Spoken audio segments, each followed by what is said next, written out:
Devarshi, when he first came to Kripalu, immediately he was one of the most favorite disciples from the very beginning. He took that position because he's charismatic teacher. He brings the heart to wherever he goes and what he does, and that's what I see among you. So good to see that. That is called the carrier of the lineage. It is carried through the heart, not through the skills. Skills are the medium. Heart is the cause and source. Do you understand?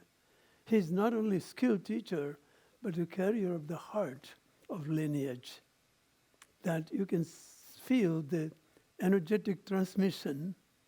That's not just intellectual transmission of teaching, but bringing heart and energy of prana with it. So when I see you all here, it shows, it is the evidence of what I just said, you see? And you know it more than I am telling you. So he's one of the topmost teachers in this field. And I honor him very deeply, respect him very deeply. And for being here, because he brings heart here. You see, he's not like an ego-based teacher who's trying to create his own teachers out there and then being afraid to bring them here to his guru. You don't know how it goes in the world. He is not that. That is so unique about it. So I'm very much touched for how he's being. And that's what I saw also in Brahmanand. Oh, it is hidden in everybody who has been with me, but there is a little layer that needs to be removed. Do you see? It's what is planted so deeply through the most ancient teaching of our lineage is so deep, it's very difficult to erase. You cannot. You can cover it, but you cannot erase it. Did you know that? Yes. So I have many disciples waiting there. Just this is just the beginning, you see, because they know they have not only been so deeply connected to their own personal, profound inner shifts through the practice of this lineage, but they have been also teaching now for many years. And the life has revealed to them the secrets they didn't know. And it has been unveiling as we grow. So this is an historical event, starting something that is unfolding the miracles of what loving presence that connects to the lineage can do in the world. Yes. It sees no barriers like the ego does. Ego is either for self-aggrandizement and what uses teachings as a way to get there. Teachings is to get here in connection. That's what I see in him and in Brahmanand and many people who are waiting, but they have to have initial breakthrough. Do you understand? But that is the part that these teachings are all about anyway to begin with, but it needs to be reconnected to, you see? So let's chant the prayers. Sit up straight, please.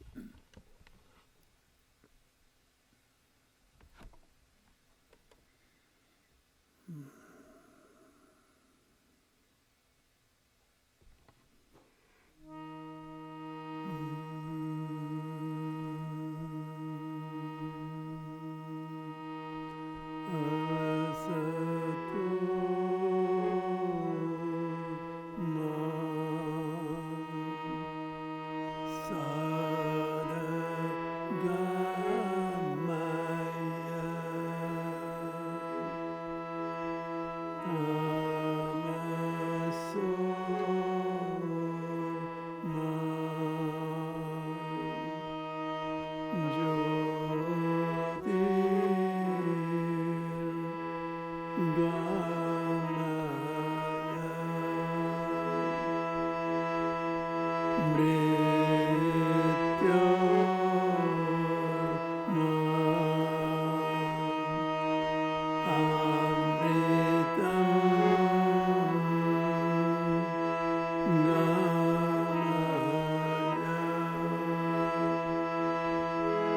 Guru Brahma,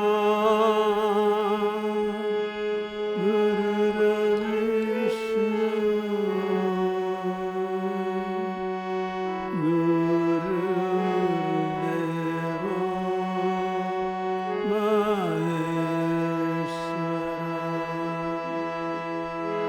Guru Sakshat Parabrahma,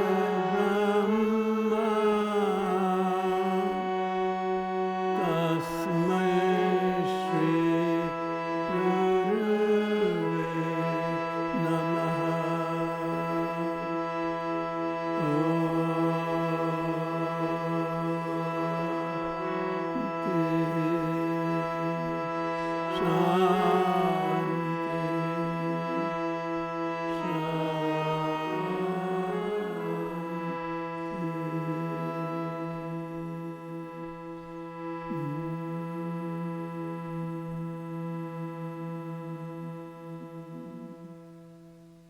You may keep your eyes closed, your heart unconditionally open, your body deeply relaxed, your mind free from the past reactive perceptions. When you drop in the present sacred moment, the connecting link that the ego mind is to the past is disconnected.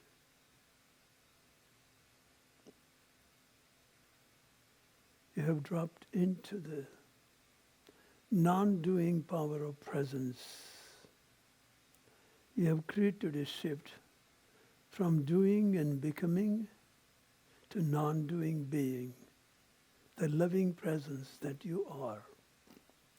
That is the connection to the lineage of love and light.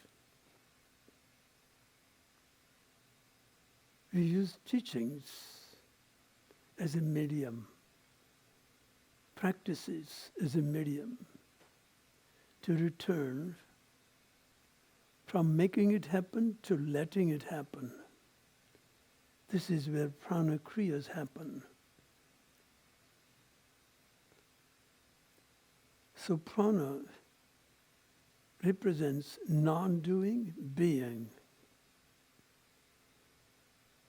And that is prana being within us, within the body.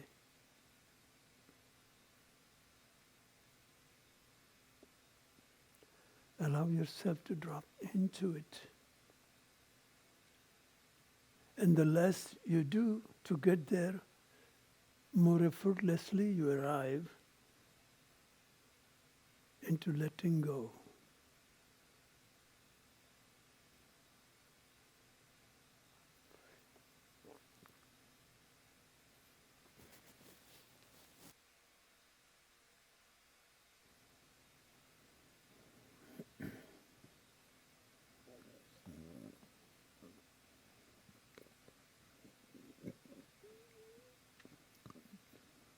Jai Bapuji.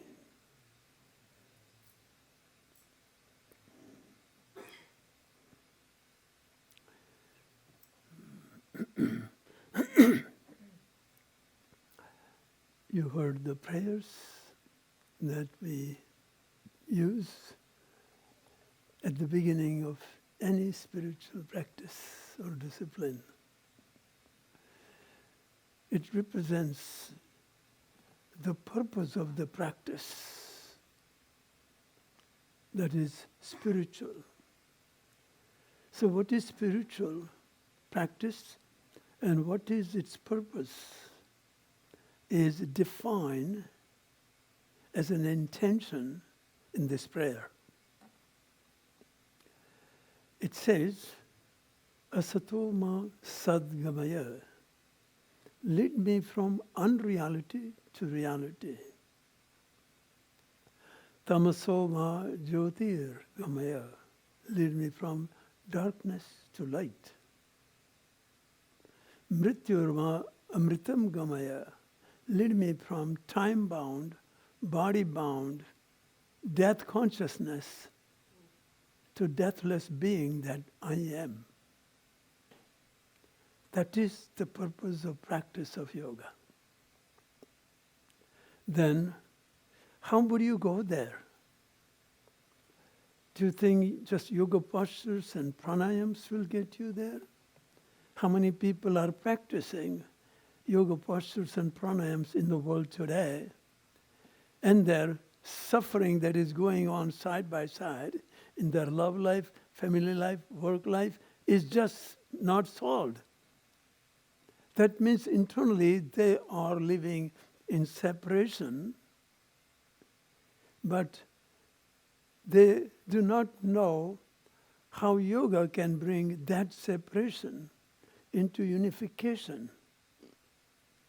That is the practice of yoga. So, when I had an awakening experience in 1970, the most miracle of all the miracles that happened in my life, that changed everything in my life, the way I perceive my life, the way I perceive the teachings of yoga, the way I taught, and way I interacted in my relationships, everything changed. What was that I discovered that changed, made such a profound shift? It was that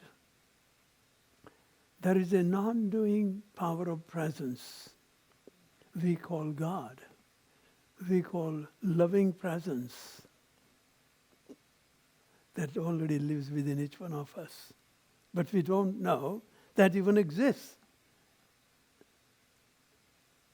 And if you don't know exists, how would you access it and use it to connect you from non-doing power of presence to the presence that you are? That means this is the whole practice is about how to go from ego mind as a doer and an achiever, trying to achieve the perfection of the postures, losing weight, being healthier. Nothing wrong with that, but that's not yoga is about. Yoga is about lead me from time-bound ego mind, body-based consciousness to timeless being, means I am eternal soul. I never die, I was never born. That's why I call now this practice of yoga, I am yoga. Means returning back to the I am that I am, like Christ says. Returning back to the source, the wholeness, the oneness. That is the practice of yoga. That is what takes us to what prayer says. It's nothing less than that. So when I used to practice yoga before this realization that came to me, which was also implanted in me intellectually, Bapuji told me about what is prana awakening. I read it. I read in Patanjali Yoga Sutra. I read in Bhagavad Gita, but I didn't read it because the reader was not awakened enough to see the inner meaning of what I was reading. Do you understand? So when I read, after the awakening, I saw everything that I never saw before. It was like I never read that book, Patanjali Yoga Sutras or Bhagavad Gita, in the same way as I could see after what I see, what a miraculous power that prana is. That is our link to the divine presence that I am within. That is why, that is the unique feature of our Bapuji's lineage that is not practiced hardly anywhere. So today, in most yoga classes, yoga studios, yoga ashrams, yoga studies, they teach yoga, asana separately, and Patanjali Yoga Sutra philosophy separately. After this experience, I could see that Patanjali's Yoga Sutras is not a philosophy book, it's what do you call that? I forgot the word. It is the manual of yoga. That's the word. It's a manual of yoga. Why? Because he explains how to do yoga. And then he talks about Ashtanga yoga afterwards. So in the first sutra and second sutra, he says something about yoga. And that is so powerful that in first sutra he says, the discipline of yoga happens now. People translate it as, let's now start the discipline of yoga. Something like that, not exact translation. It is not, Patanjali is not like a usual guy who is talking like local language and saying, hey, now let's start your practicing yoga. That's what we say, yoga teachers will say in the class. This is Patanjali. He does not use any word so superficially as let's now start practicing yoga. No, yoga discipline happens in now. That is the meaning. It cannot happen in future. You cannot achieve the results in future. Because in future, who is traveling in time-bound ego-mind dimension, who you are not. And in future, you cannot get to who you are by working for it in future, because who you are happens to be present. Loving presence, that is who you are right now. And you can enter the samadhi stage now if you understand how it works. So this is ultimate stage of Ashtanga yoga is samadhi. Most people do not know that its practice is not designed to have a goal of samadhi in future. Do you understand? In future, who is traveling the journey of practicing yoga so that the practice will unfold progressively into deeper and subtler level of integration, so one day you will get into samadhi. It is impossible. If you don't leave it in the present, your journey will be happening through the medium of the past into the projected future. You're never going to arrive there. It's a past reappearing again and again, in which you live, even though different, you seek outside. It doesn't live outside, it lives in you. Samadhi doesn't live as a goal that you can achieve in future. It lives in you as a potential to go deep within yourself now and here and now. Do you understand? So most people practice yoga as a goal, like I want to work harder. Who is talking? Ego mind. And how it is going to get?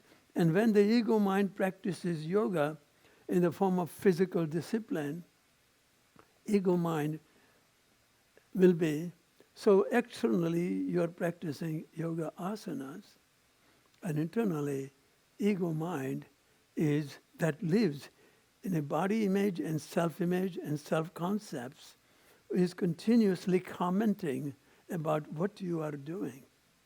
It says, I hate this. This posture is too much for me. I think I'll be hurt if I do too much. I should not go that far. So it is just talking about the past.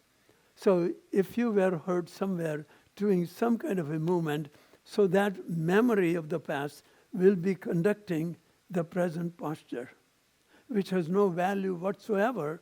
It is just practicing the fear it had cultivated in the past, superimposing over what you are doing in the present. And if you keep doing that, your body will show up your fears and not facing the reality of limitations that you are facing in the body. You'll be facing what you face is perceived by reactive perceiver, conditioned by the way you had process your experiences when you faced it in the present, in the past. It's a little too much, but you can understand. So the mind is a traveler in time.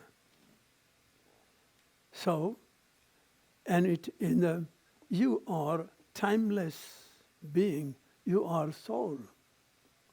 You are Atman. What is the practice of yoga?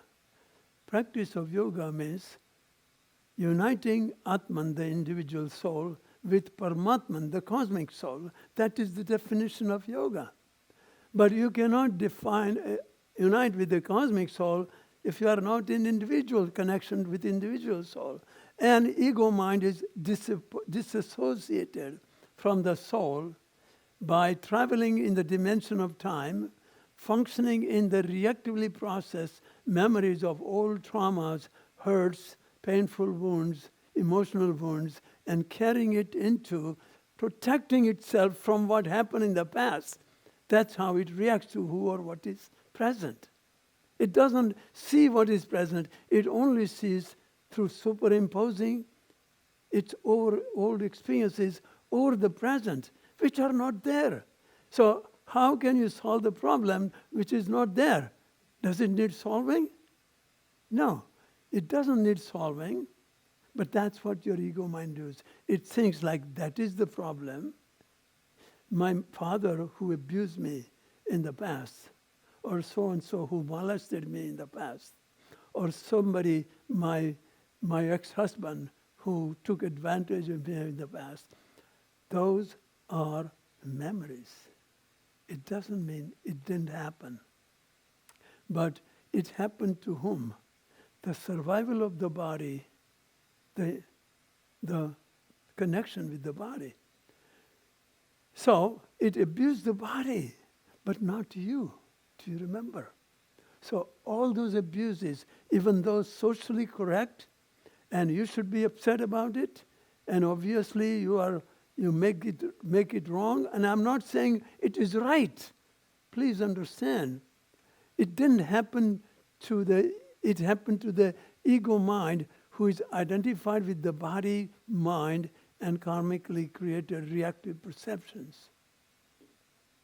This is deep, so you have to really understand this part before you can understand how the West is so about everything is conditioned past. When really people abuse you, you can say that, Gurudev, how could that be not real? It is real on this plane, but it is not real where you want to go. Got it?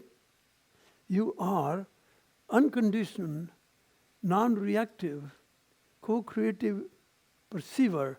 So wherever you go, now you create co-creation. You don't live in the past in a conflict-creating perception which was perceived through the medium of the ego mind that was protecting you from the persona, the mask, and body-identified consciousness, which is not wrong. This is what, as human beings, we are supposed to go, so we don't call it a barrier so big that we can eliminate through the mind and socially cultured consciousness. No, you have to go beyond the social and cultural conditioning and personal past both to go beyond the karmic past. That is the real meaning of yoga. So some people tell me, isn't that real? Yes, it is real. I'm not saying that what they did is right. But if you want to go to the timeless state of being, all that happened in the time, rationally correct, physically correct, socially correct, but consciously incorrect. In consciousness. In consciousness, there is no good or evil. Do you understand? So you don't need to justify your trauma. You can just, through this knowledge, you say, I'm not going to find out who did it, why did they do it. They have to admit it so I can let go of it. How many people got them admitted? They didn't let go of their fear anyway. So that means you are building your self-concepts based upon what happened to you, to your time-bound ego mind that is preserving the body and identified with the body and the mind, which social consciousness is.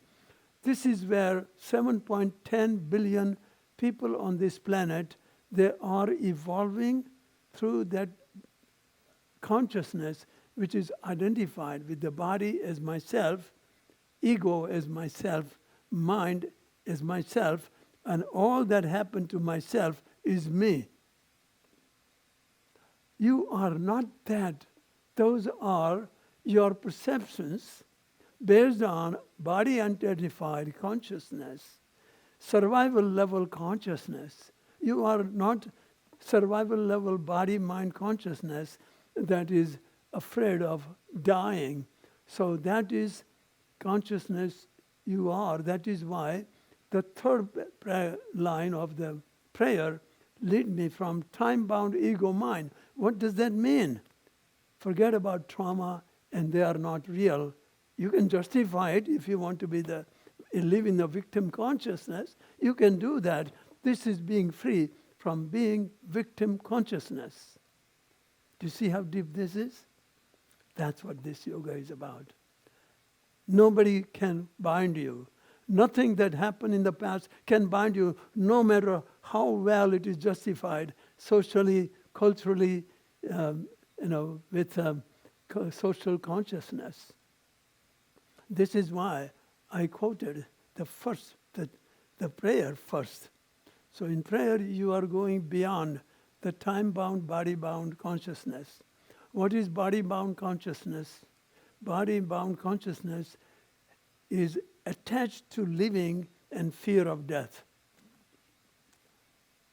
And everybody thinks that is normal, Gurudev. What do you think? What are you talking about? Not to the yogis, not to the who practicing real yoga. You have to go back to the timeless being that you are, the loving presence that you are, soul being, prana being that you are. You see? So then, how do you get there? That is what I have, that is what I saw in Patanjali Yoga Sutra. That is what I saw in our lineage teachings that Bapuji taught me. And that is what was revealed to me in my experience of 1970. So then all came together when I saw that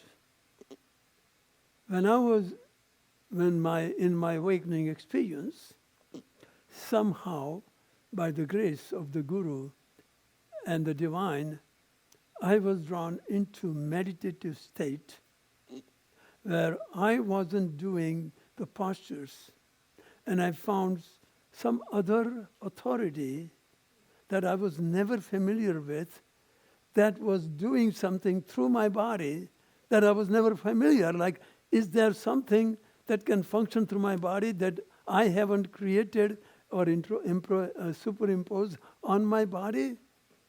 Yes, there is such a thing. That's what most people do not know who practice yoga. So that is why one of the most unique teachings of our yoga is lead me from making it happen to letting it happen. Means when you let it happen, what are you doing? Who is letting it happen? The ego mind is letting it happen.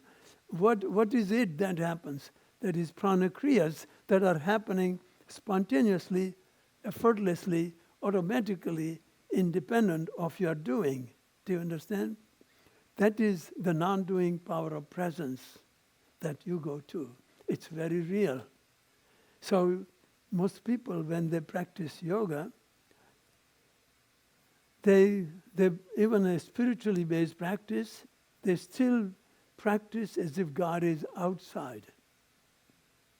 In this experience revealed to me is God is inside of me.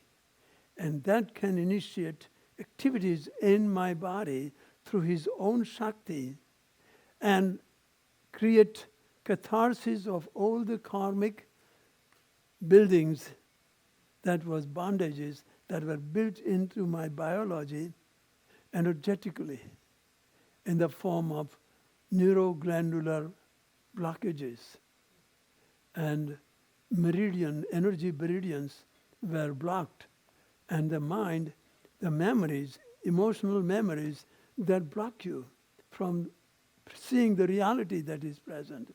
So karmic past blocks you on both the levels, physically feeling it and psychologically seeing it. You can't see. This is what Christ was speaking to a large audience, and he said, if you have eyes, see; if you have ears, hear. He wasn't talking to blind and deaf people. He was talking to people who were so reactive perceivers, always seeing from as the way they were reactively programmed to see, so they cannot see what is as is. This entire practice of Patanjali Yoga Sutra and the I Am Yoga practice is about cultivating consciousness that can see what is as is. Why? Because that's the only problem any human being ever faces in life is called ignorance. What is ignorance? I cannot see what is as is. And then when I call it problem,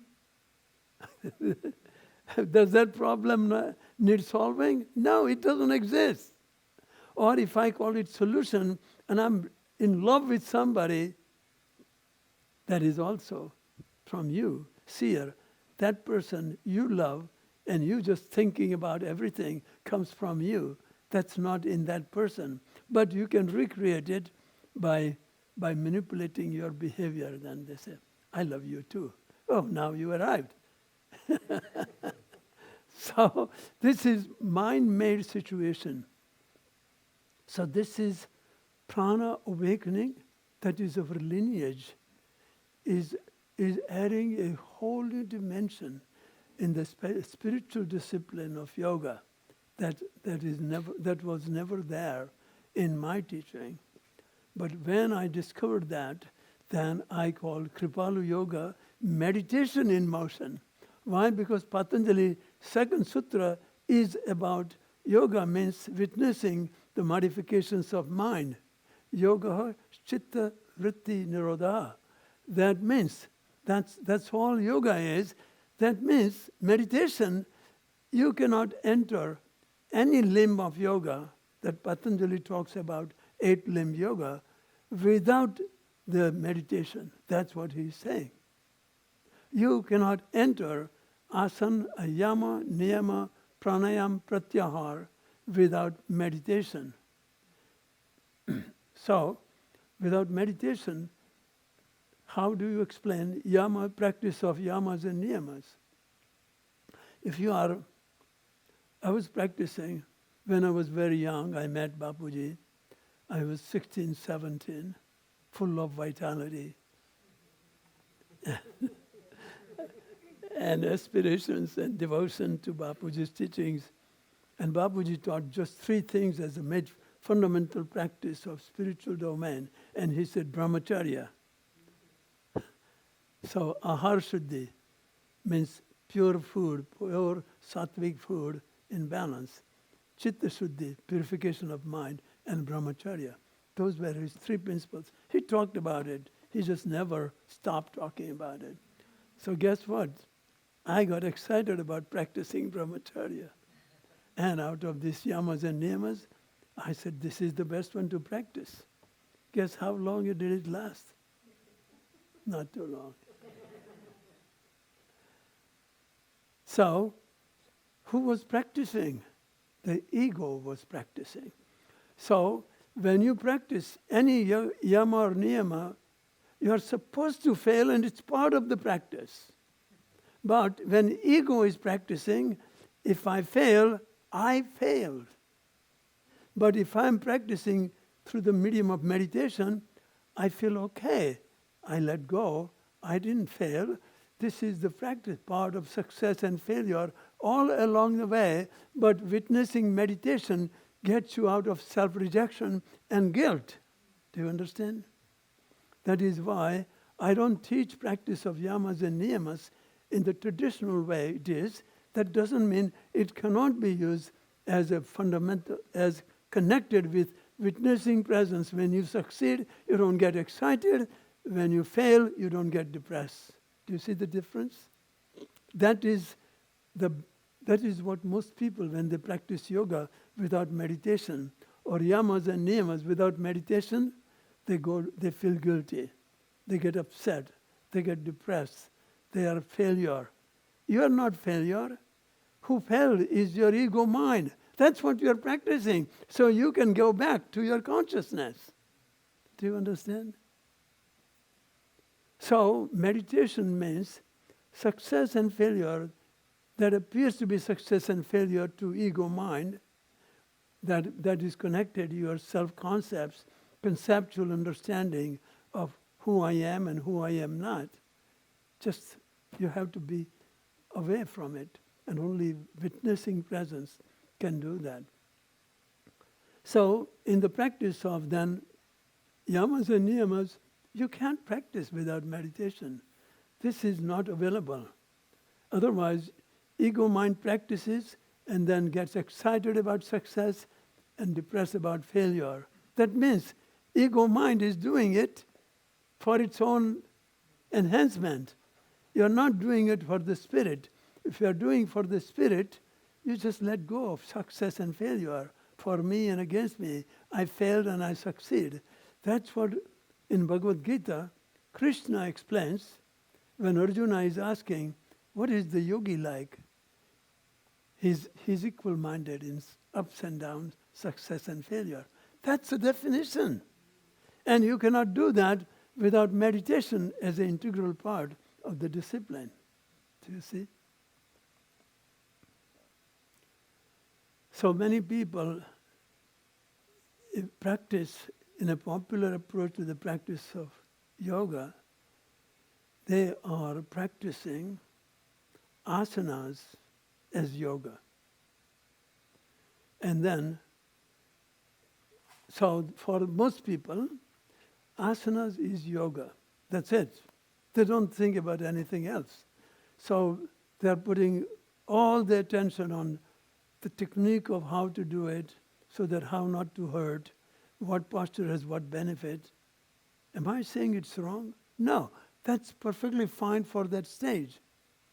That is necessary, and it has amazing benefits. That's why it has become so worldwide. So I'm not against it, but that's not yoga. So yoga goes much more, much deeper than that. When Patanjali says, witness the modifications of mind. So what does that mean? If you practice yoga with a witnessing presence, what are you witnessing? You're witnessing your thoughts. What are the thoughts while you're practicing asanas? As soon as the teacher says, we are going to the camel gets upset. He says, oh my God, that will hurt me. So immediately you practice fear even before you go to the asana, right? Or some teacher who is very like Iyengar teacher, very forceful, said, oh, don't come to me, don't correct me, because last time you hurt me, you forced me. So it's so external that everything that is happening at the level of the body mind is commenting on it, your self-concepts, your memories about your past. And it says like, I wish I had started when I was 40, I would have been done so much better because I was so much flexible. I always mess up my life anyway, and this is the evidence. Your self-righteous ego mind is talking now. Or, why did I go hiking and I got so messed up with my knee, now I cannot do yoga? I mean, what do you think? That thinking is right, isn't it? But not right for practicing yoga. That doesn't mean it is not there. It's how you accommodate that as a witnessing. That is different. Yes? I pay attention if I have but I don't play reactive perceptions. While I'm practicing yoga postures, my mind should be also in harmony with whatever I encounter in the present moment. So, what do you encounter in your body in the present moment?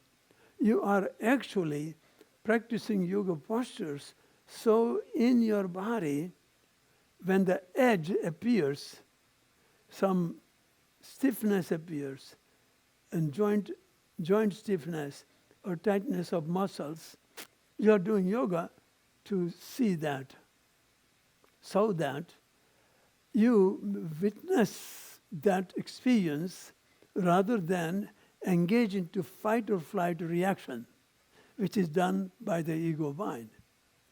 So if you don't do fight or flight reaction, for average person, I mean, you must be talking nuisance. Like, what else do I do? So everybody just knows one method of how to practice yoga. When you come to an edge in your body, you fight your way through it, go beyond it, and you call yourself success. No, that's not a success. In the practice of yoga, that means you reinforce your reactive interaction with the edge. Who had a reactive interaction? With what?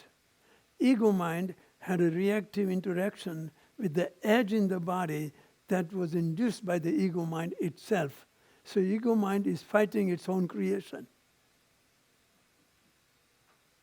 You can change the ego mind's creation that has appeared outside of you, but you cannot change the ego mind. That's the main problem in the practice of yoga. Did you hear that?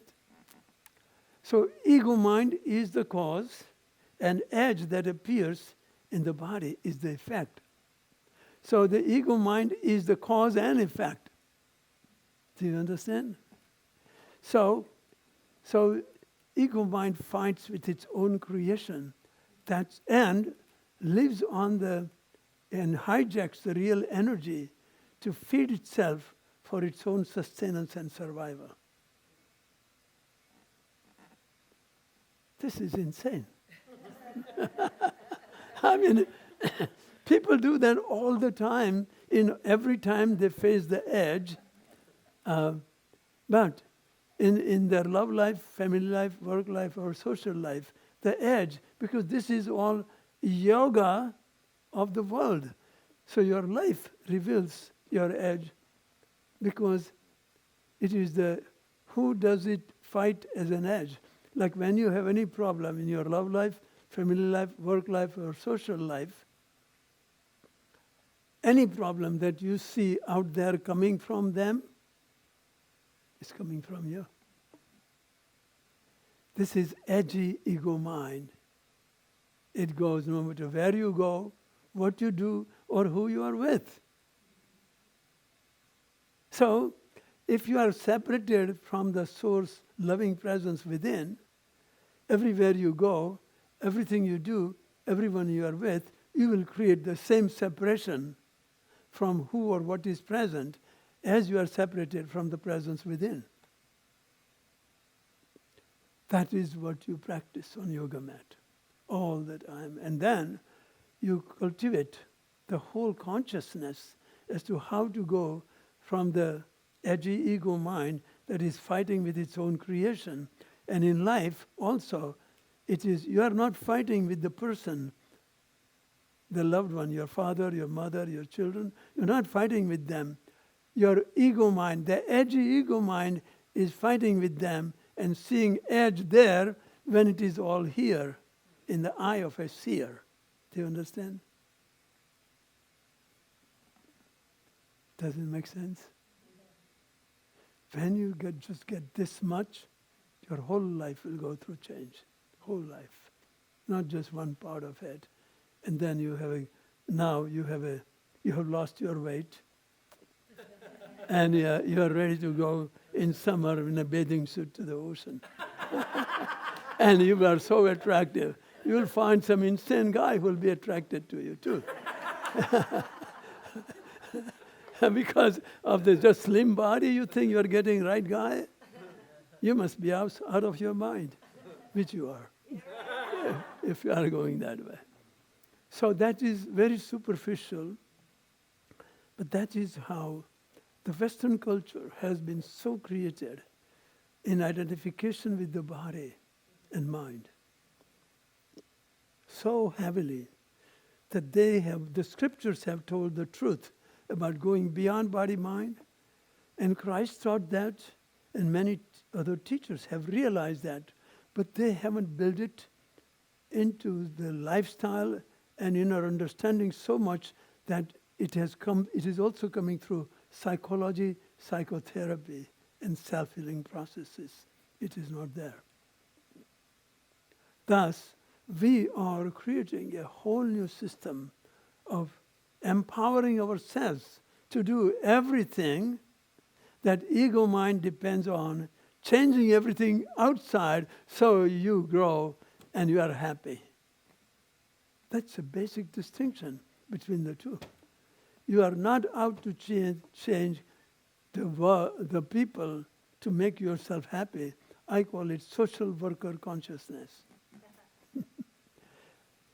So some people, they come here and they say, Gurudev, I'm here for world peace. I said, really? Really? You are? What are you doing? He says, I'm giving lectures, I'm writing articles about world peace, and I'm going to the seminars, and really, my God, what a mess the world is in. I want to change it. Really, for whom? Yeah, for the world. How about you? Tell me how is it going with your wife and children and parents? Oh, that's a mess, Gurudev. That's why I'm doing world peace. What he's saying is, I love humanity, I hate people. Just doesn't get too far. We are not that kind of yoga practitioners. We change inner world and outer world changes automatically because everything is in the eye of a perceiver. It is perceived that makes a difference in the eye of a perceiver. So that is what it means. The beauty is in the eye of a beholder. You have heard that, right? It's not about beauty, it's ugliness also. Whatever you see out there in other people lives in you. If you know this much fact, you will treat others. You are right now treating others like you're treating yourself. There is no distinction. If you find problem with others, you have problem with yourself. There is no other way it can happen. So then, what is the answer? Just change yourself. You don't have to change others.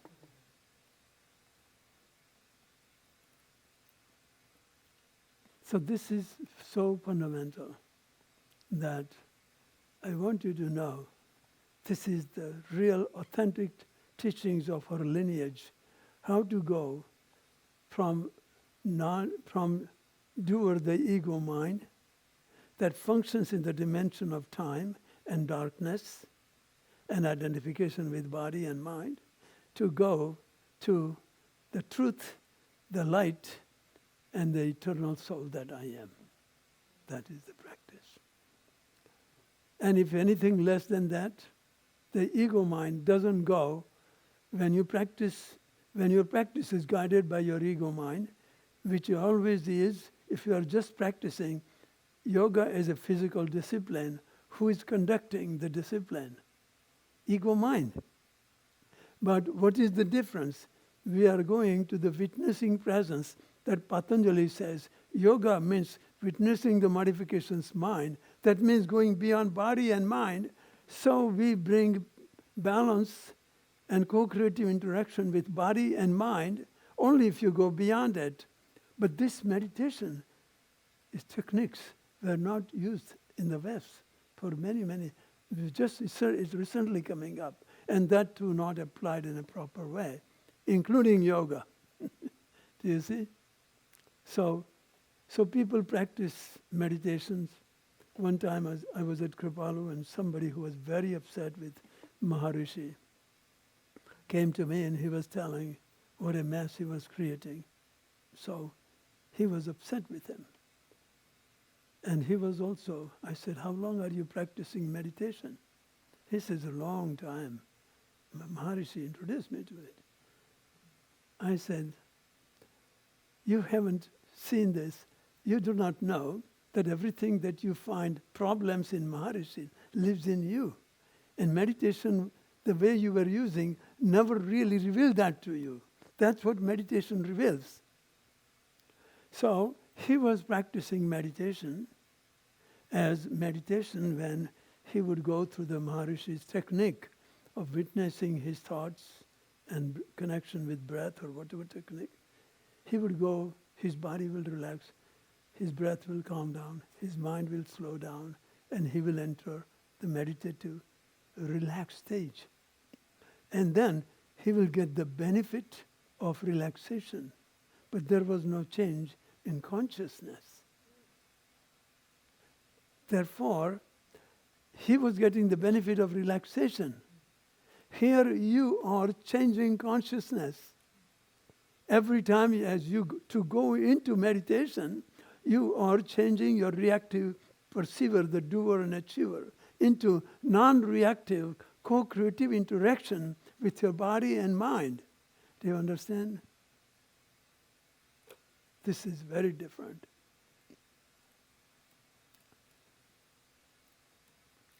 So this is why, as you do this, this is why I always used to say, if yoga doesn't change your life, it's not yoga. If it changes your body, that's good, but that's about all.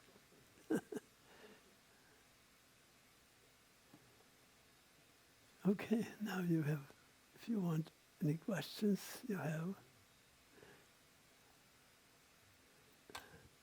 Yes. So good to see you. Yes, Preeti was initiated by you in the early 90s. Yes. Oh, yeah, just. Preeti and I lead the Pranatan Yoga teacher training. Oh, see. And she's a really remarkable teacher. And I could see how she was receiving. I can feel it. Like there's so much understanding because you are really rooted in some of the best teachers you have. So that is why I feel like deep synergy happening among us. Thank you.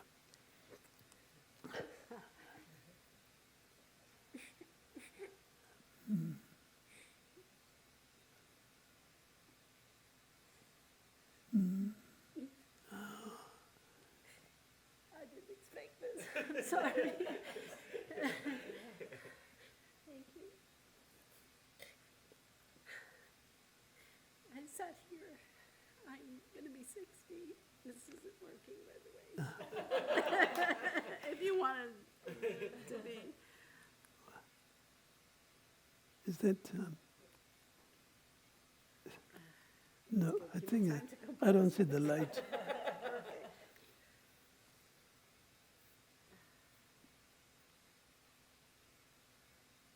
Is the blue light on?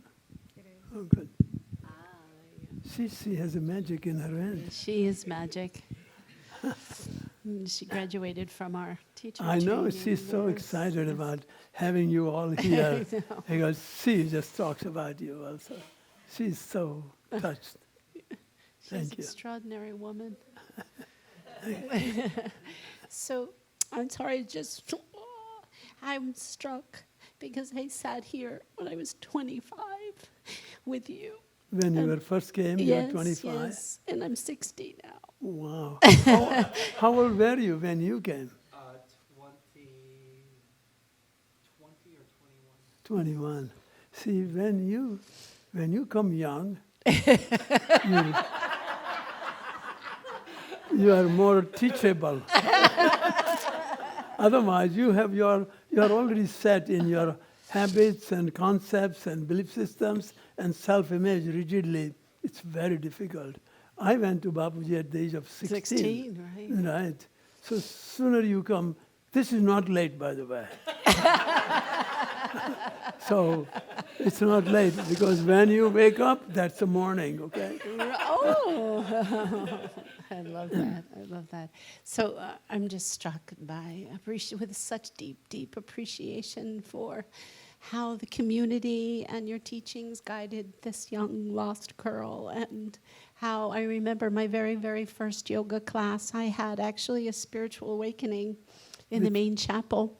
In main chapel at Kripalu. Yes. I rolled up from Janu Shirshasana, and my mind was still for the very first time in my life. And I was always, like any 25-year-old. And my mind was still for the first time in my life. And in that moment, I felt absolutely connected to everything in the universe. Like there was no need, no want, no anything I needed. Beautiful? That's real experience. Yeah, and it was just like this moment of pure knowing. And it was nothing in my mind. I just felt completely connected. And then all of a sudden I was like, oh, wow, that's so cool. I want to stay there all the time. And of course, as soon as my mind came in, it went away. And I teach yoga now. One of the things, and then I looked at the teacher and everybody was in white. And I said, I want to do that someday.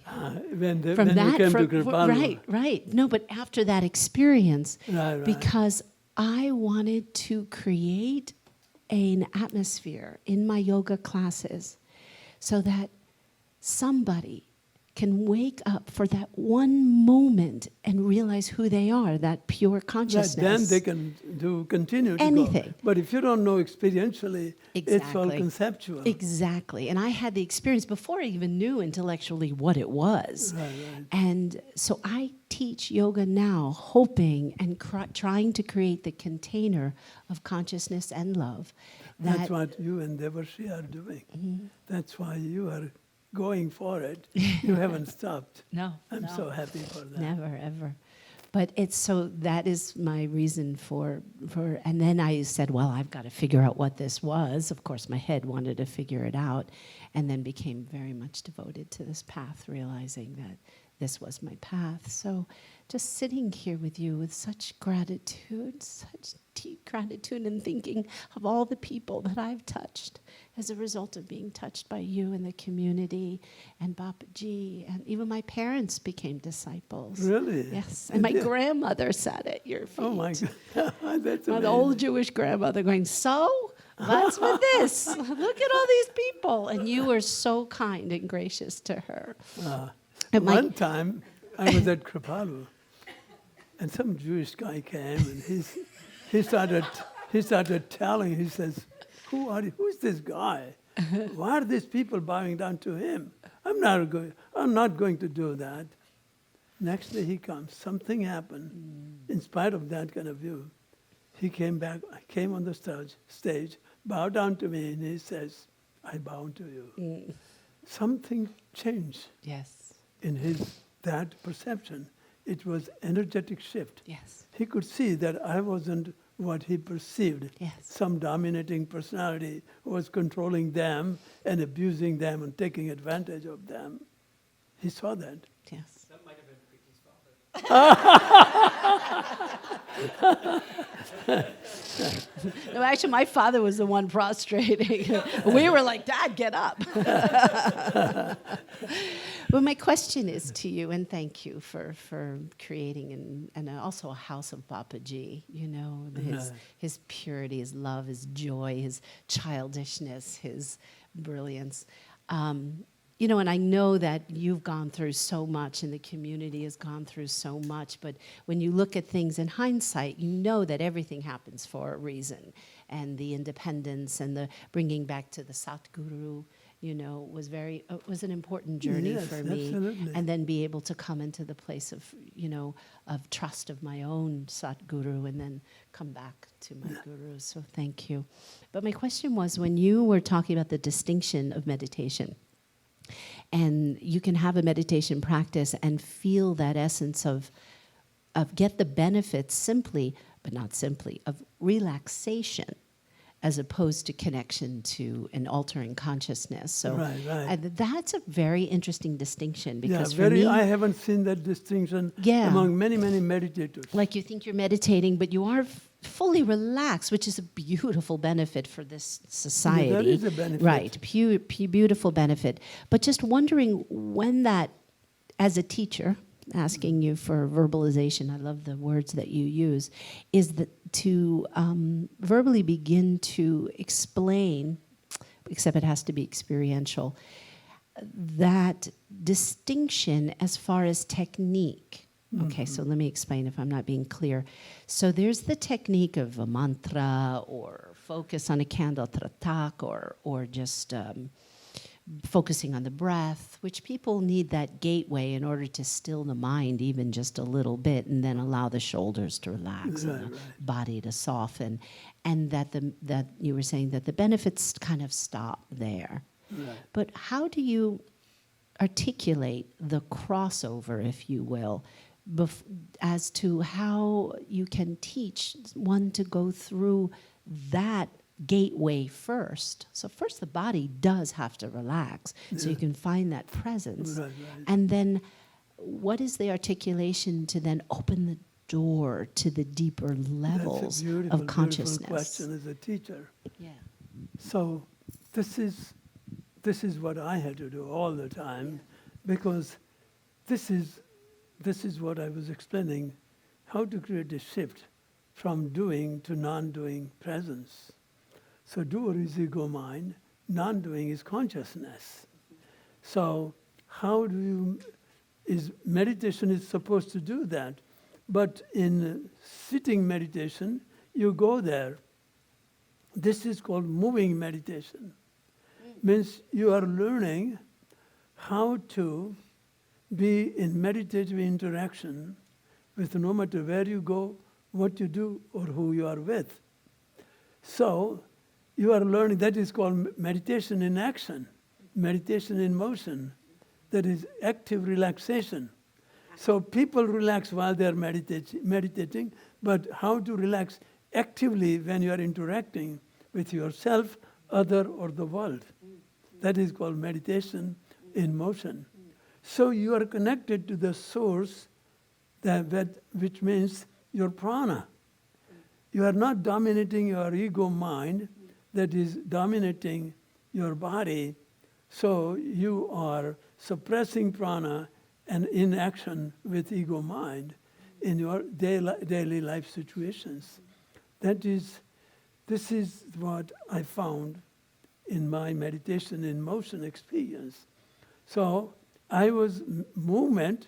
So in that experience, I was telling my wife and one couple, Barbara and John, or they were with me. So I will tell them what postures to do, and then I will do with them. So it was mind-guided experience. I was teaching and practicing. Suddenly, meditation took over my body, and that means non-doing presence that usually comes through meditation came in action. So it came not through the mind, meditation, but it came through meditation in action form through the medium of prana. So prana has its own innate intelligence from which it guides the body's movement, and it can target precisely what is the obstacle it wants to remove.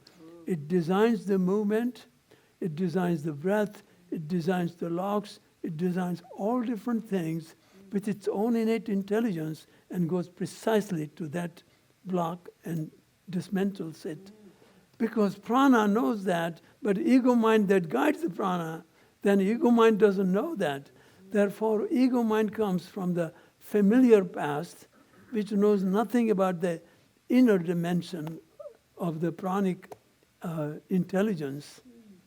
So when I saw that, I said, oh my God, look at this miracle.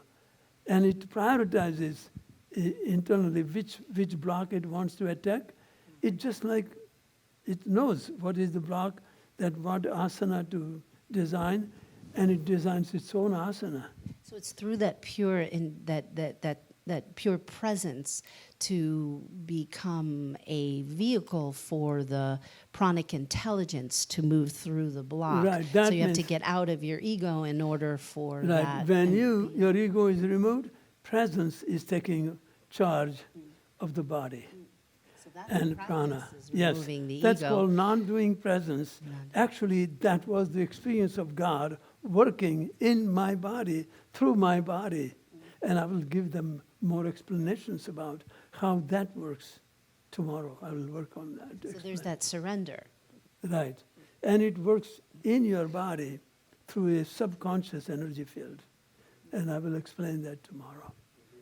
So if you explain this, I think you should get some of my latest writings would be wonderful for you to really build into the practice. So they will. Do you have a book specifically that you're Mhm. recommending? Most everybody here read the recent book, the Letters from Babaji, but you have a specific book that you're So Amrit Yoga, there is a book, and there is Patanjali Yoga Sutra. There are two books on yoga. That doesn't have postures in it, but these insightful teachings I have built into it. And then I have written the whole manual of yoga teacher training, which is so detailed as to how you can enter this domain. And then Yoga Nidra, that teaches you how to enter. So in Yoga Nidra, most people use it at the end of the class as a dead man's posture. Dead man's posture. And actually, through the practice of Yoga Nidra, you really get into dead man's posture. I will demonstrate that to you also, and I will guide you into it. Wow. So, dead man's posture, when I enter, people see my skin tone change like a dead man. Skin tone changes. And the appearance of the face completely changes. Because I've truly entered, just withdrawn all my energy, and it's so completely in my solar plexus that it feels like I'm not the same person. So that is the real practice of prana, controlling and letting prana do the thing, not ego mind.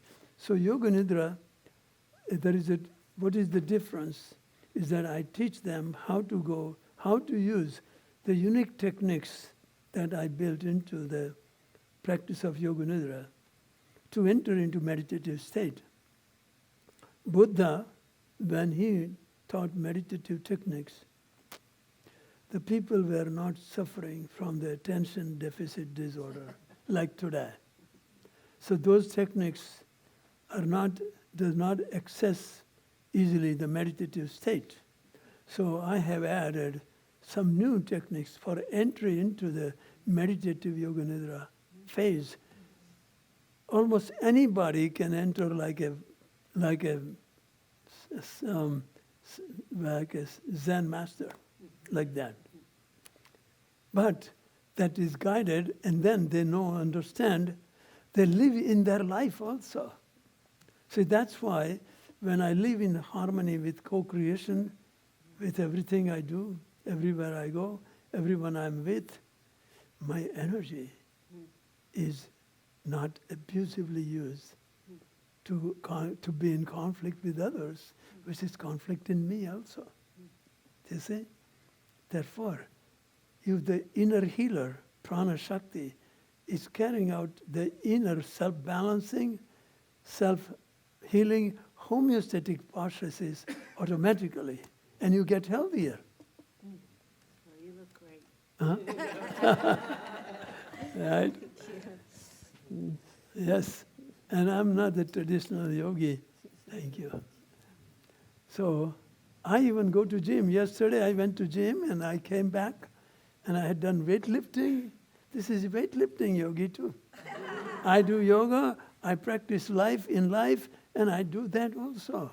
Everything that is necessary for whatever level. So I'm building muscles at the age of 85. There's people lose muscles. Yes. So I'm getting more vital than ever before. I've never been this healthy in my life. This is like, when I look at my body, I said, I never had this kind of body ever. Even in Kripalu days, I was younger, but the body was not that clean. So I maintain that connection. The body is the temple of God, literally and experientially. That is what this yoga is about. Yes. Yes, please.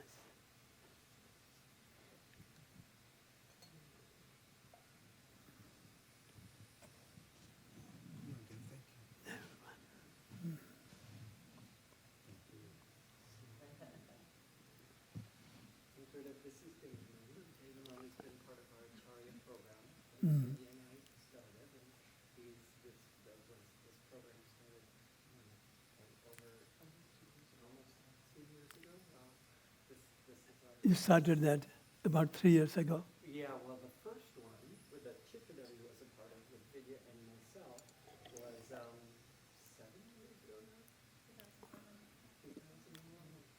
So, and then we started another one, and we did another, and that was 2 years ago.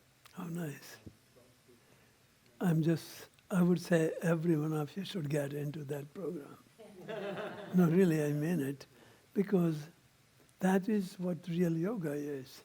Yes. Because it includes other disciplines that change your life. Go ahead. Thank you for taking my question.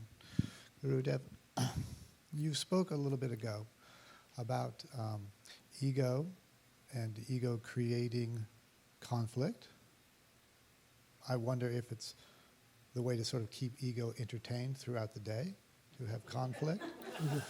And I notice within myself, when there's not conflict, ego seems to create some drama. Oh, it's looking for it. I said, so they are Standing on the already street corner. upset. They are already upset, fearful, angry. They are looking for an excuse to be angry and fearful, so that people don't think we are insane.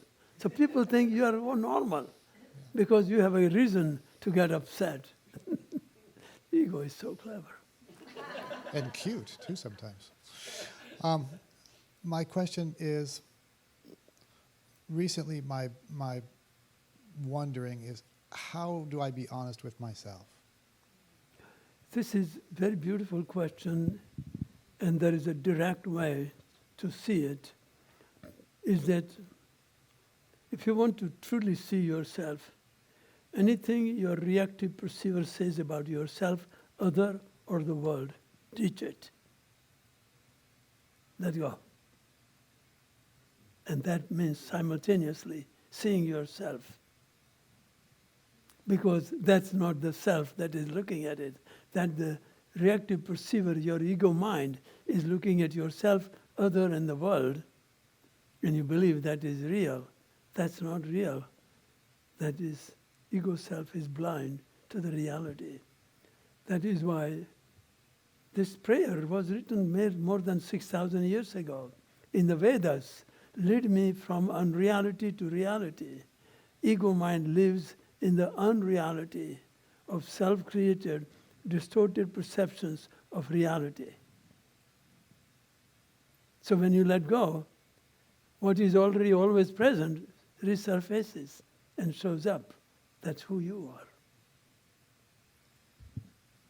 And so I guess, when I feel myself being honest, can I trust that that's me, the inner me it's like, wow, this is true for me? Or do I question like, wow, that's ego sort of sneaking in a little bit and saying, No, you're you fine, 'cause you don't have don't to check." question, you witness. Okay. Question is done by the same mind that is questioning itself. Witness it. Patanjali was so precise. He says, witness.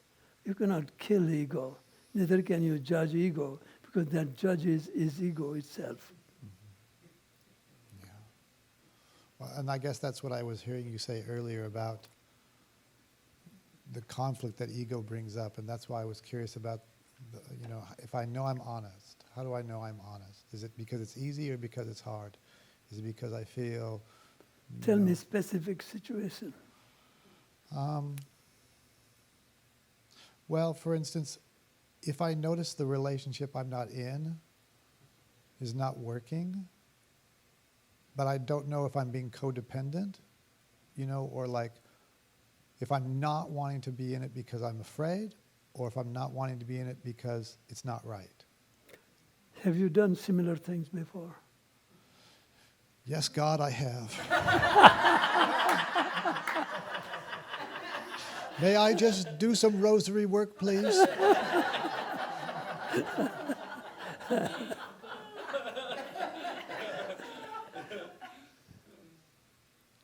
This is not a new question. No, but this is a new experience. And you know yourself, Yes. the ego mind has separated from the loving presence, the source of love within.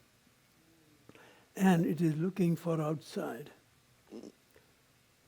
There is one thing I can absolutely tell you, you will not find it anywhere outside because it lives in you. So, this is what it is. You can't find it from anybody or any external resources. Whole humanity is engaged, has evolved to such a stage of identification with their ego mind as themselves. Therefore, they are always looking for right relationship to another person or another situation or a home or a car or a land or owning something that you love, that will never replace the source of love within you. So this entire practice of I Am Yoga that I teach is about how to return back to the source that love is, God that love is, yoga that love is. That's you. God is you, love is you, yoga is you, soul is you, spirit is you. But if you look at outside, you use the spirit to get it outside and materialize your thoughts into reality and using real energy to make it happen, and you are not going to keep it because it's not going to work. So you are using real energy to get useless things that will not get you what you are really looking for, love. Yes. Once you understand this, that doesn't mean you cannot be in love with again. But if you are in love, you're trying to find out how you are not connected to the source within. So if you fall in love, if you are attracted to somebody else, then you do not expect them to behave in such a way that doesn't challenge you, who is not in tune with yourself. You want them to be truthful, you want to be loving, you want them to be accepting, so you don't have to do it. That's a nice plan. Never works. So if you enter into a loving relationship, enter it so that tell me what I don't know about myself. Anything else, more than anything else, if you want to find out how you are disconnected from yourself, marriage does a better job than anything else. What about two marriages? Because a committed relationship always brings it up. So that at Kripalu, when some disciples would have some practicing difficulty with ashram life and ashram disciplines and with me and administration or anything, when they get married, now they have problem with each other. It's not as much with me or ashram life. And then when that doesn't work for both of them are for the outer problems. They do not realize they can find it inside of themselves. So I guess what I hear you saying is for me to know that I'm being honest with myself and not know it's ego or not is to just bear witness, bear the suffering, Bear the what? The suffering of the experience, and yet feel the joy that comes from witnessing. Witnessing, yes. Joy, what is the joy? Joy is being free from the false concepts that have never worked and that have only given you heartache and pain in the past. So everything that hasn't worked becomes the doorway to what works if you are conscious. But ego mind says, last time it didn't work because it was the wrong person I married. This time I'm going to find the right person who is a yoga teacher, massage therapist, and owns a yoga studio. That didn't work either. It's not going to work. It's outside. The work is inner work. Yes. So this is what you are doing, what you are learning through this training is extraordinary. I would suggest my book on yoga of relationship. You can buy that.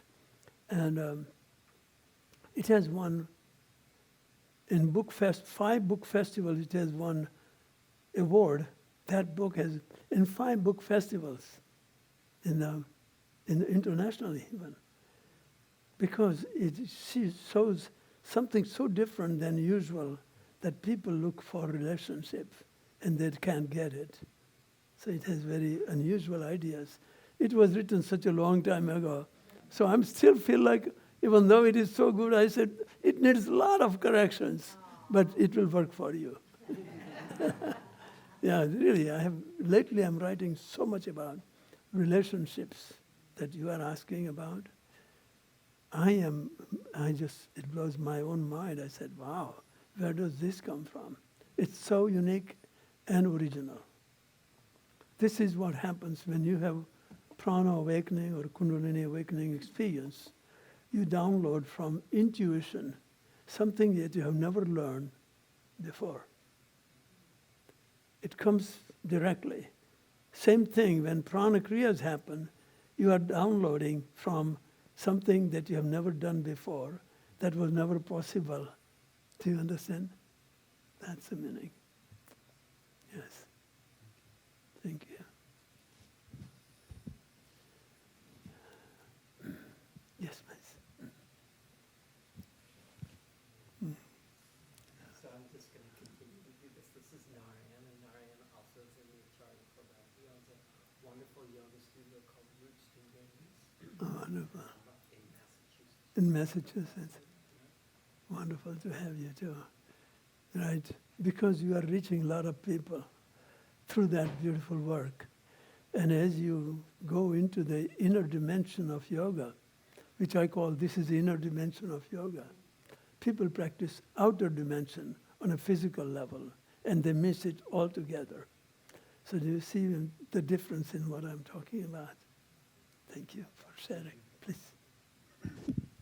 If I have a friend who has a life-threatening illness, how can I be sure that and I have a desire to help them, how can I be sure that I'm not doing it from my ego?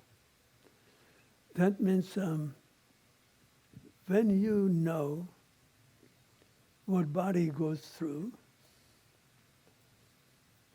and you are not upset about it, first thing. You're not upset about it. And just say this is wrong. And if you're not able to do anything to help him, and because he's not getting it, and you're not upset about it, you're doing well. Because you can see the truth and reality, what body goes through from birth to death. And if you first accept it, it's a natural progression that everyone must go through. And if you can accept it as a reality, then do what you can to support him at the level at which you can support and he can feel supported. That's perfectly fine.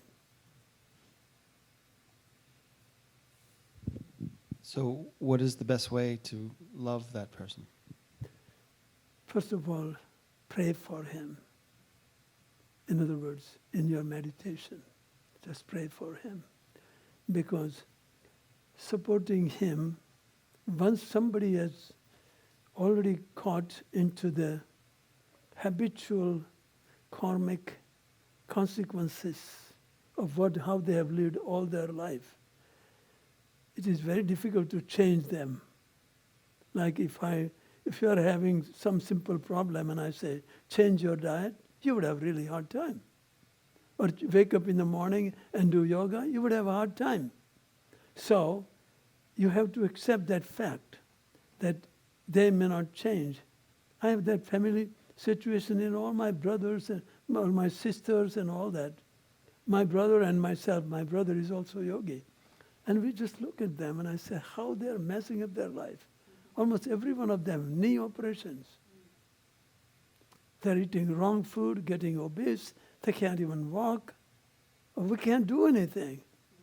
It's not cancer, but that's cancerous life. So don't hold yourself, feel guilty if you cannot do the way you think you should be doing and you think he should be accepting. Do you get it? Yes. Thank you. That's idealistic thinking. It has nothing to do with reality. That is why you are learning to live in reality, from darkness to light. The mind sees it very differently. Ego looks at it differently. Mind looks at it self-righteously and thinks like, if I'm upset, I'm really loving him. Bullshit.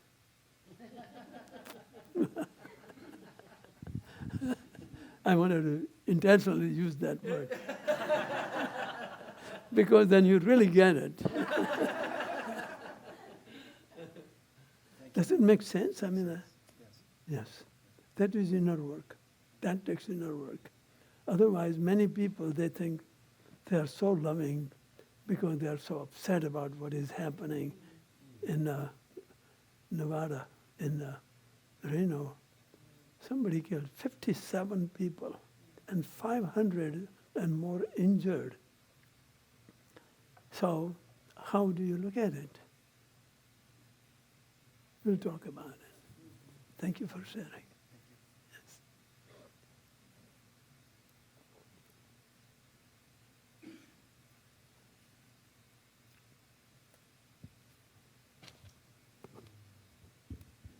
Gurudev, this is Chandra, who's also in our program. Chandra is a medical doctor and also an Ayurvedic specialist. Oh, how nice. Because Ayurveda and medical understanding is so important for the practitioners of yoga that when Bapuji met Dadaji invited doctors to train him into some physiological facts, how it works. Did you know that? Yes, this is Dadaji. Because you have to know the body. Body is the temple. And science has revealed so many facts about the reality, how body functions. But the prana kriyas that we know about, science does not know. So combine the both. Yes. Thank you for that. I actually have a number of questions, but I think I'll start with, you mentioned something about daily life suppressing prana, and I think my questions are sort of linked. There are moments where I know that I'm infinite, eternal, and whole. You are what? I know that I'm infinite and eternal and whole. There are Right. moments where I really, I think at a cellular level, I can really know that. That's But there are many times where I don't know that. You know, there are many times where, Do you have a problem with it? do I have a problem? I mean, that's a great question. But I have a news for you. Um, I have a you news know- for you. That's where it's going to be entire journey. well, that's where my question was going. Do Actually, you understand that? Mm. There is no such thing as spiritual journeys goes like that. It goes like this. It spirals. So that's not at all an issue because when you face the downtime and you recognize it, Mhm. then you turn it into uptime and just become whole. Downtime is being separated in conflict mentally, physically, emotionally. So uptime is accept, and it will take lesser time as you evolve to get back to being whole again. So feel whole and complete wherever you are. Anything your mind says is nonsense. It is a lie. It has been living against the reality, and when you are reactively perceiving reality now, you are reliving in reaction to reality. As you did in the past, you're doing so again in the present. So if I'm hearing you correctly, it's like waking up every Every moment. every moment. Every moment. And every Yes. time I forget, It's and every not time I like wake you up, woke up and it's... and having That's a equanimity. nice thing to have, but I don't teach that one. So it's like, if I understand, it's that equanimity of being all right with both of those, But with that human absolutely experience. not, it's not right? all right. That's the way it is. Mm. I don't approve it, so it is. It is. Before, Okay. yes. That's really helpful. And I just have one other question. We talk a lot about witnessing, right? And I think I understand what witnessing is, by Well, it will again. go through refinement all along the Venavatra. How much you know, that's what is happening to me. Like, I thought I understood what witnessing, and I have written great articles about it. But I'm seeing new dimensions, amazing dimensions. That's what I just told you just now. I have been revealing that. I want to share with you what I'm finding. So it's a direct experience I'm sharing. It's not a philosophy. So when you are in an Acharya level training, you have to practice, then you know energetically energetic shift, prana through prana kriyas, in your interactions with life situations and relationships, both, with yourself, other, and the world. When you have that, your teaching has a different power.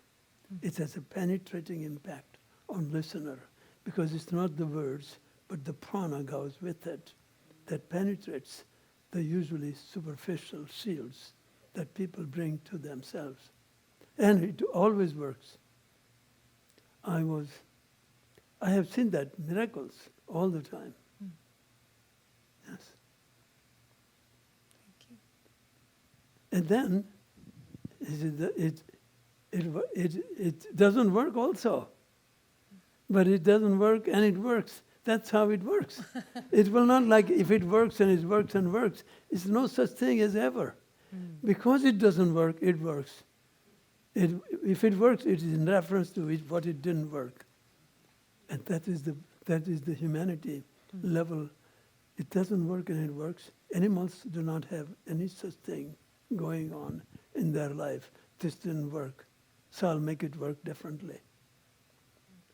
They just deal with the present. They're working with subconscious, instinctive interaction with reality. They only deal with what is present. Human beings are afraid of something that will happen in future. Animals don't have that faculty, thank God. That's why we love dogs. Even people, because they are not paranoid. They are not paired and annoyed. That's why people love dogs. That's why husband is a hard one to keep up with, because he judges, or wife, or children. People are hard to work with. Dogs are so much better. Cats are so much better, because there's no backtalk. Yeah. So are you suggesting that we should be more at that animal level in many ways, or? Don't escape through being animal lover. That's what I'm saying. Face the real. I mean, to us ourselves. The I mean, right come life from that within us, yes. place. And there is an animal within us. We'll talk about it tomorrow. Thank you for sharing.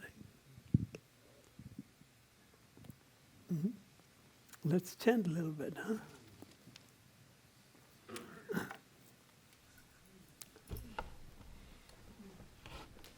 There's a Kalidas, do you want to play something?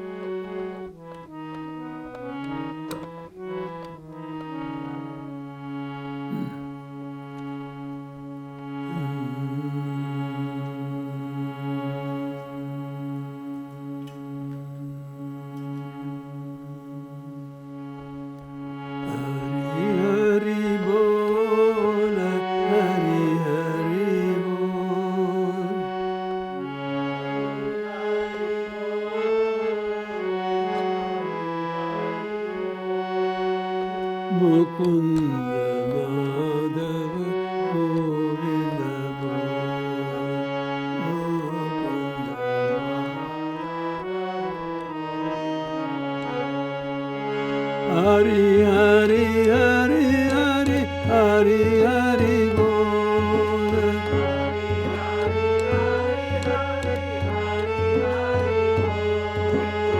Hari Hari Hari Hari Hari Hari Bol.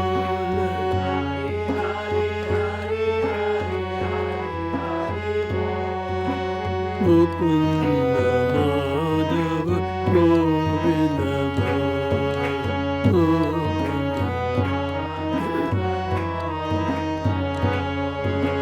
Om Namo Bhagavate Vasudevaya.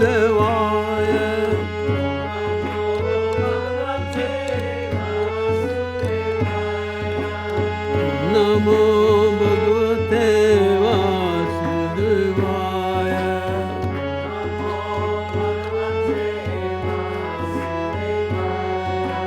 Om Namo Bhagavate Vasudevaya. Om Namo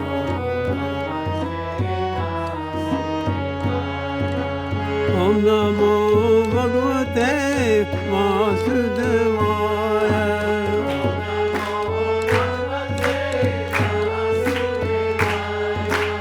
Om Namo Bhagavate Vasudevaya.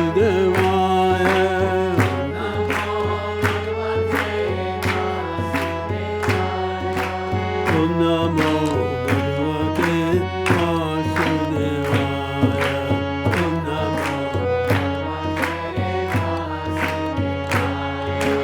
Om Namah Shivaya. Om Namah Shivaya. Om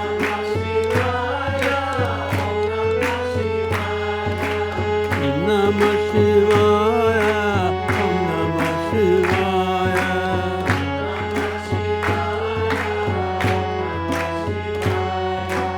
Om Namah Shivaya.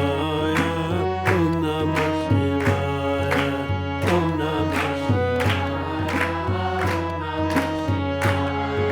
Om Namah Shivaya. Om Namah Shivaya. Om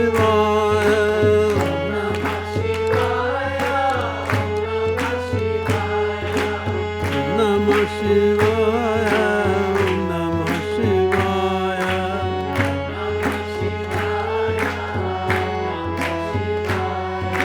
Om Namah Shivaya. Om Namah Shivaya.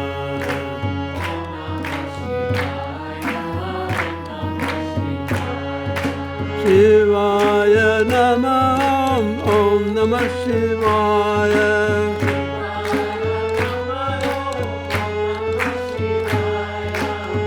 Shivaya Namah. Om Namah Shivaya.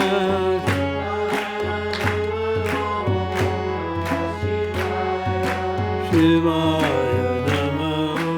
Om Namah Shivaya. Shivaya Shivaya Namah. Om Namah Shivaya. Shivaya.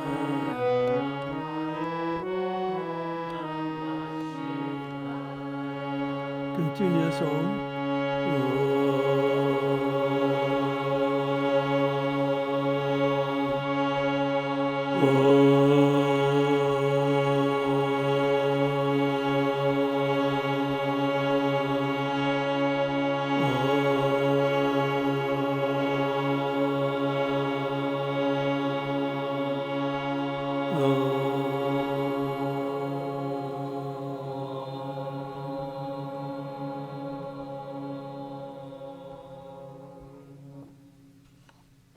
Keep your eyes closed and drop into the domain of divine grace. When Shakti manifests independent of the mind, you are in grace. That is the meaning of grace. Grace showers upon you when you surrender your ego, controlling the divine presence that manifests through your prana body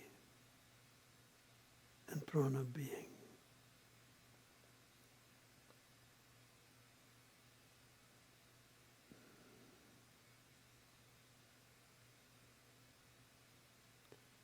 Allow yourself to drop into even deeper stillness, tranquility, peace. And feel the new sense of contentment in your life, just the way it is. Ego mind is trying to get it when you change things around, and then you will be content. That is the illusion ego mind uses over you to live in the dimension of time and miss the presence.